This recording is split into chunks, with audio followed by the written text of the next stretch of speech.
Hello and welcome to the Housing Preference Form. This video is going to teach you how to fill out your Monmouth College housing application. To access the Housing Preference Form, you will begin by logging into your Tartan portal. You will need your Monmouth College student account login credentials. If you need help finding your Monmouth College student account login credentials, look for an email with the subject line, Important, your username and temporary password for Monmouth College. Please make sure that you have completed the multi-factor authentication process to secure your account. Now let's begin with the housing preference form. When you open the portal, your screen will look something like this.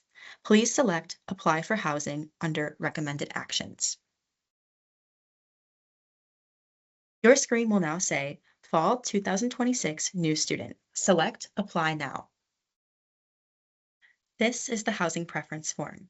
Please remember to be as honest as possible when you are filling out the housing preference form, as your answers are considered for room and roommate selection. Section 1 asks about conditions that require special housing accommodations. If you know that you qualify for special housing accommodations, select Yes.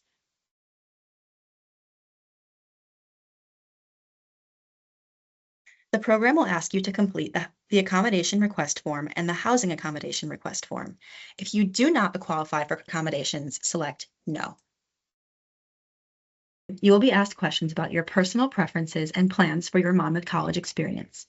When approaching questions like residence hall preference, the form asks you to select your preferred halls in order of most to least desired. For example, this student wants to live in Greer Hall.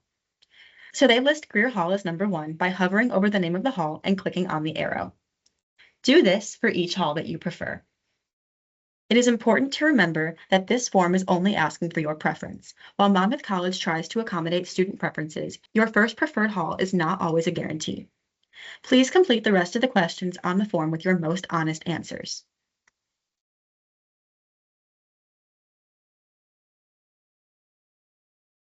When completed, please select Save and Continue. Now, to fully complete the application, you will need to read the Terms and Conditions file. The Terms and Conditions file is your Monmouth College housing contract. It states the rules and regulations of living in campus housing. Please download the file, read it carefully, and select the box stating, I have opened, read, understood, and agreed to the Terms and Conditions file. Once that box is selected, select the next box, affirming that all of the information disclosed in your housing application is correct. Submit your application. Once submitted, your application will be sent in for review. Thank you for filling out your housing preference form.